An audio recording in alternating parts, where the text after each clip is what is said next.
Assalamualaikum warahmatullahi wabarakatuh.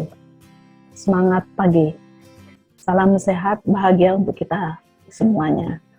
Perkenalkan, saya Karyaningsih, salah satu dosen S1 Manajemen Fakultas Ekonomi Universitas Singa Perbangsa Kerawang.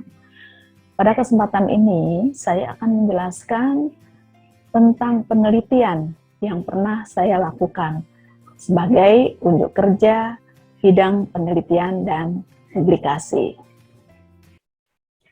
Roadmap penelitian yang sudah saya susun yaitu mulai tahun 2010, 2015, 2020, sampai 2025. Yang saya rancang diawali dengan dasar bahwa masih kita melihat ya bahwa menerima dan memberi hadiah itu merupakan sesuatu yang biasa dan merupakan budaya. Dan di akhir dari tujuan roadmap ini adalah adanya kebijakan SDM berintegritas bagi ASN dan pejabat publik.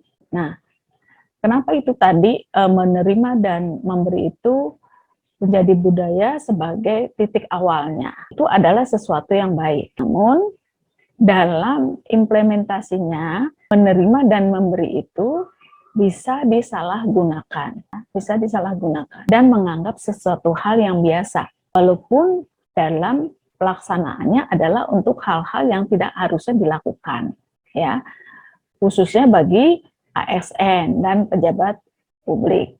Nah, sebab itu perlu disampaikan, disosialisasikan bahwa memberi dan menerima itu harus sesuai dengan kepada siapa, untuk kepentingan apa, ya, karena ini menyangkut etika dan nilai dari budaya organisasi. Juga karena mereka menganggap itu satu hal yang biasa, artinya mereka belum memahami bahwa sesuatu yang berintegritas itu tidak mungkin dilakukan kaitannya dengan menerima dan memberi itu kepada ASN atau pejabat publik, ya. Oleh sebab itu perlu disosialisasikan, ya, disosialisasikan. Nah, kemudian juga memberi dan menerima itu juga nanti bisa menjadi tuh gratifikasi yang boleh atau dilarang.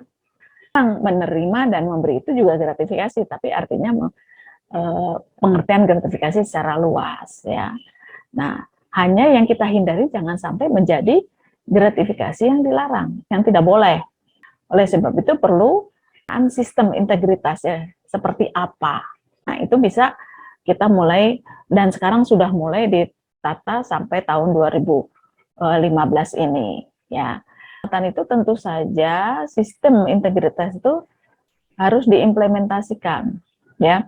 Kalau di institusi itu ada pembangunan zona integritas wilayah bebas dari korupsi, ya. Di situ juga perlu menanamkan kepada para ASN atau pejabat publik tentang persepsi tentang perilaku integritas, ya, dalam segala hal, bahkan sampai pada aktivitas menerima dan memberi, ya.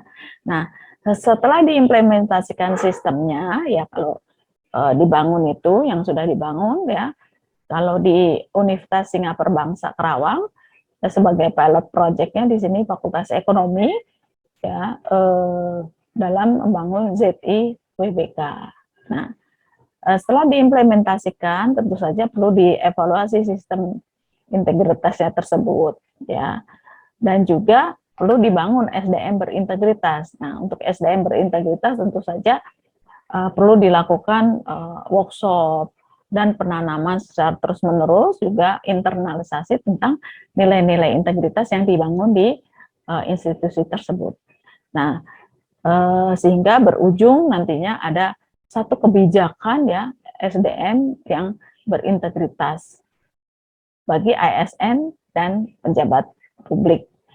Di sini termasuk ketika masuk sebagai dalam proses assessment, ya, assessment integritas perlu diadakan agar dari sejak awal rekrutmen sudah dapat diketahui bagaimana potensi seseorang dalam menjaga integritasnya. Saya kira itu dari roadmap penelitian, dan pada tahun 2022 ini saya dan tim mengajukan usulan penelitian tentang efektivitas dari predikat zona integritas ya dalam pencegahan korupsi. Nah, itu sudah kita usulkan, mudah-mudahan bisa masuk karena belum ada pengumumannya.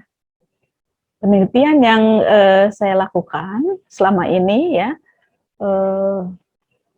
pada tahun 2020 saya melakukan penelitian mandiri ya dengan judul konsep dan pelaksanaan audit dalam manajemen sumber daya manusia. Nah, ini sesuai dengan mata kuliah yang saya ampu, yaitu HRM Audit. Dananya mandiri dengan luaran buku ISBN, ya, terbit tahun 2020. Saya sebagai ketua. Kemudian penelitian mandiri juga saya lakukan pada tahun 2022 ini, yaitu melakukan evaluasi dosen oleh mahasiswa semester 6 tahun 2020 dalam proses pembelajarannya. Ya, karena dengan selama daring ini kita melihat adanya kendala-kendala ya, di mana kadang dosennya juga kurang memahami banget tentang teknologinya, kadang juga masih terlihat dosen belum berorientasi kepada mahasiswa, kemudian juga masih sifatnya berorientasinya pada dosen. Jadi dengan ceramah dan seterusnya mahasiswanya hanya mendengarkan. Nah, kalau untuk menggunakan media daring tentu saja hal ini menjadi mohon maaf jadi bisa sia-sia ya, kita tidak bisa mengecek mahasiswa seberapa aktivitas peran serta mahasiswa dalam perkuliahan tersebut, karena kadang juga off cam ya, off cam itu mungkin karena kondisi jaringan ya, walaupun mereka kadang yang sering muncul adalah alasan kondisi jaringan ya, tapi memang kenyataannya memang seperti itu ya, dalam perkuliahan juga kadang-kadang tiba-tiba tiba-tiba hilang gitu ya. Jadi saya mencoba mengevaluasi itu ya. Nah, di sini saya sebagai ketua dan dananya mandiri dengan luaran buku ya, masih proses. Kemudian juga tahun 2022 ini saya bersama tim mengajukan usulan penelitian terapan ya, yaitu yang berjudul efektivitas predikat zona integritas wilayah bebas dari korupsi melalui upaya pendeteksian integritas ya. Beberapa institusi kan sudah institusi di Kementerian Pendidikan dan Kebudayaan sudah memperoleh predikat zona integritas. Nah, ini kita mau lihat seberapa efektifnya melalui itu tadi upaya pendeteksian integritasnya. Nah, dana yang diberikan nantinya harapannya dari Dijendikti Kemendikbud Ristek. Mudah-mudahan bisa lolos. Saat ini belum ada pengumumannya. Berikutnya penelitian terapan unggulan perguruan tinggi tahun 2021 ya, dengan judul efektivitas pencegahan korupsi melalui upaya pendeteksian korupsi, implementasi HU model, dengan dana pendukung dari Dijendikti Kemendikbud Ristek ya. Saya sebagai anggota, ketuanya adalah Profesor Haryono Umar. Luaran dari penelitian ini adalah buku implementasi HU model deteksi korupsi pada instansi pemerintah. Yang kedua, jurnal internasional dalam International Conference yang diselenggarakan oleh UNISMA.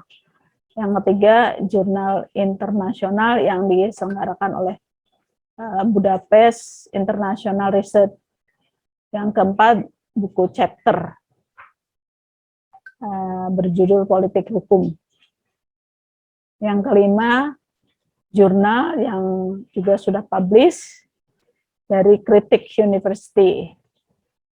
Keenam adalah luaran lainnya, yaitu diseminasi upaya pendeteksian korupsi oleh berbagai pihak, termasuk pada auditor dan juga aktivitas berbagai seminar dan kuliah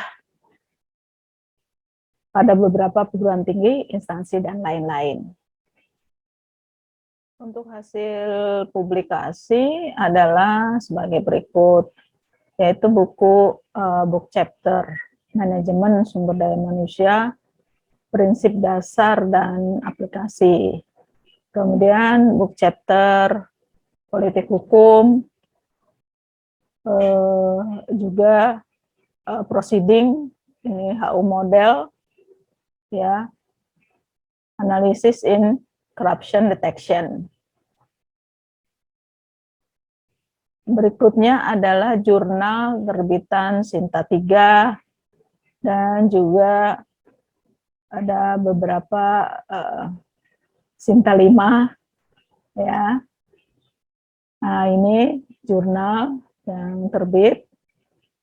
Kemudian juga book chapter itu manajemen, pengantar manajemen organisasi kontemporer, di mana di situ chapter manajemen pengawasan dalam pengendalian organisasi dan manajemen perubahan dalam organisasi yang saya tulis. Demikian penyampaian pernyataan diri saya sebagai dosen dalam unjuk kerja Tridharma Perguruan Tinggi bidang penelitian dan publikasi pada Serdos Smart 2022 gelombang 1. Semoga dapat memberikan gambaran utuh atas hasil kerja saya dalam melaksanakan tugas penelitian. Terima kasih atas perhatiannya, dan sebagai tanda dukungannya, mohon dapat di-subscribe, like, komen, dan share, agar channel ini dapat terus berkembang, menginspirasi, dan memberi manfaat. Billahi taufik wal hidayah. Wassalamualaikum warahmatullahi wabarakatuh. Salam sehat dan semangat, tetap jaga prokes. Saya tutup dengan quote dari saya, perbanyak memberi tanpa berharap ucapan terima kasih. Serdosmat luar biasa.